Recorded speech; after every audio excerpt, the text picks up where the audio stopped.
yako pendelevuya. Kivu Report, jina langu ni James Tunga.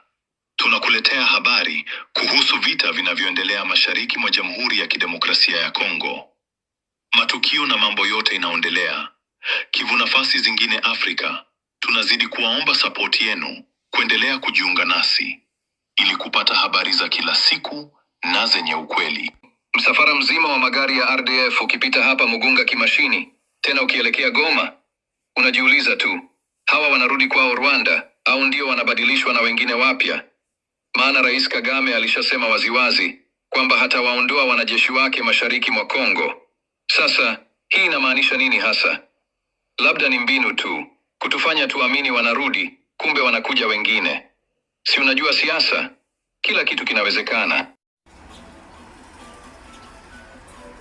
Fuso ya 5 ile ya basoda mara yuko sawa wanaanza rudia, ya 6 ile basoda wa Rwanda wanarudia, ya 7 ile mie niko hapa Mugunga Kimashini, ya 8 ile kabisa na konvo ile nyuma yao. Mungu wangu. Mapema leo asubuhi, magaidi wa muungano wa uovu wa M23 AFC na washirika wao walishambulia nafasi zetu katika eneo la Ngerere, lakini hawakujua wanachokabili. Kutokana na umakini na nguvu ya moto ya wazalendo, wapiganaji wa VDP wa NDC Renove wakiongozwa na Luteni Jenerali Gidon Shimirai Mwisa, magaidi hao wamepata kushindwa vibaya. Wamepata hasara kubwa ya wanajeshi na vifaa vyao vya kivita. Kwa sasa adui yuko katika hali ya kutawanyika na tunaendelea kumfuatilia hadi mwisho. Mapigano yamedumu hadi mchana wa leo. Hali sasa imerejea kuwa ya kawaida na wananchi wanaanza kurejea kwenye shughuli zao hatua kwa hatua.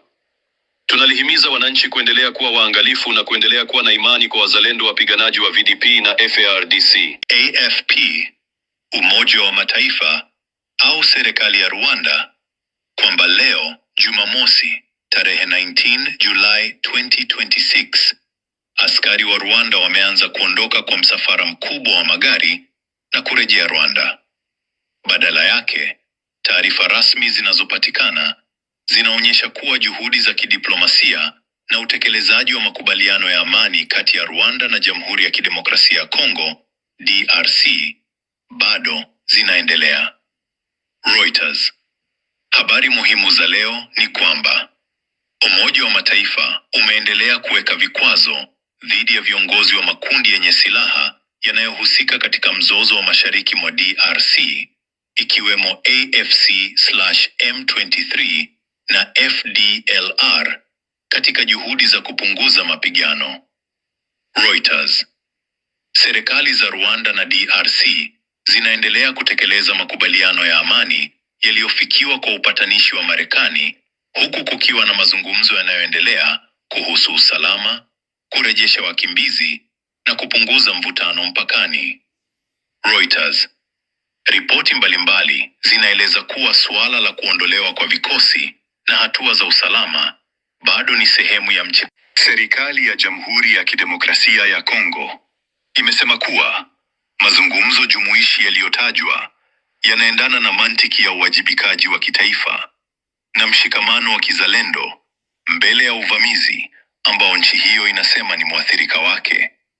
Kama alivyosisitiza msemaji wa serikali Patrick Muyaya Katembwe, lengo ni kuwakutanisha Wakongo wanaolaani uvamizi huo, wanaokemea nguvu zinazounga mkono na wanaochagua kusimama upande wa jamhuri. Serikali imeeleza kuwa ufafanuzi huo ni wa msingi kisiasa, ikisema kuwa ujumuishi haupaswi kuchanganywa na kulegeza msimamo dhidi ya wale wanaotishia uadilifu wa dola.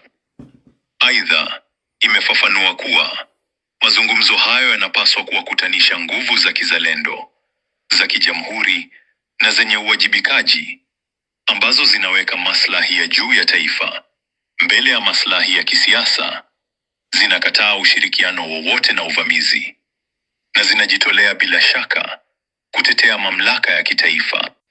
Kwa mujibu wa taarifa hiyo, hakutakuwa na mpatanishi. Rais mwenyewe ndiye atakayeongoza mchakato kupitia watu atakaowateua. Mchakato huo utakuwa wa mjumuisho, ukiwahusisha wana na mabinti wa Jamhuri ya Kidemokrasia ya Kongo, ili kuungana na kupambana na kile kinachoelezwa kuwa uchokozi wa Rwanda. Hata hivyo, M23 na AFC hawatajumuishwa. Masharti ya ushiriki yatawekwa baadaye. Taarifa hiyo inauliza kuwa ni nani atakayeyaweka, ikieleza kwamba mwisho wa yote ni Rais Tshisekedi mwenyewe. Mchakato huo utafanyika kwa kuzingatia kikamilifu taasisi za nchi na katiba. Pia inaelezwa kuwa mazungumzo hayo hayatatunga sheria, hayataamua kesi za mahakama, wala hayatazuia mchakato wa kura ya maoni.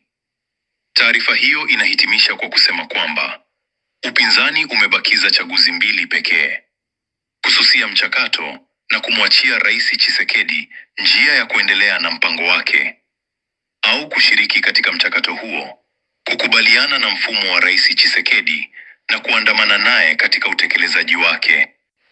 Katika mtazamo huu, Rais wa Jamhuri Felix Antoine Tshisekedi Chilombo anabaki mwaminifu kwa msimamo wake wa kisiasa usiobadilika, kuwanyooshea mkono wa Kongo wenye nia njema ili kuimarisha umoja wa kitaifa, huku akikataa maafikiano yoyote na maadui wa jamhuri, wa mamlaka yake ya kitaifa na wa uadilifu wa mipaka yake. Kwa hiyo, hii si hatua ya kujisalimisha kisiasa, wala si mgawanyo wa madaraka uliolazimishwa na shinikizo, sembuse zawadi kwa wale wanaolidhoofisha taifa. Ni kitendo cha uongozi wa kijamhuri kinacholenga kuimarisha mshikamano wa ndani, kuimarisha umoja wa kitaifa na kuyatenga kisiasa makundi yanayosababisha kuyumba kwa utulivu wa nchi.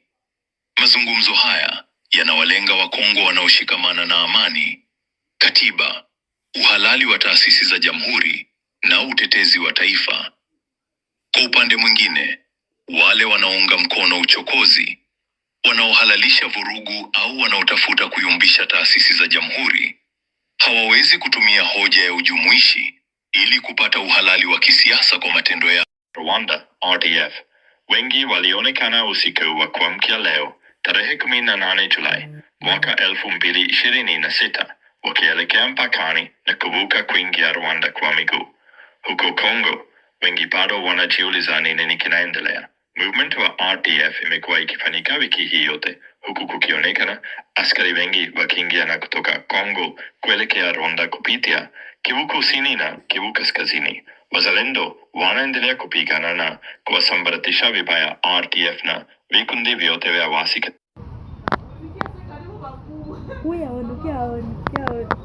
Kiaona banaingia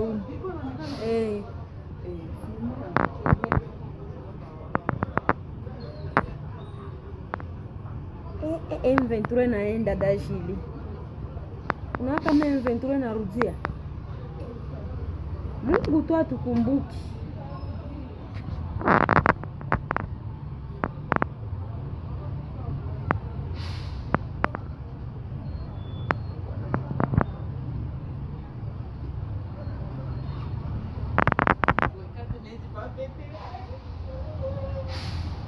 Niacha akose sasa.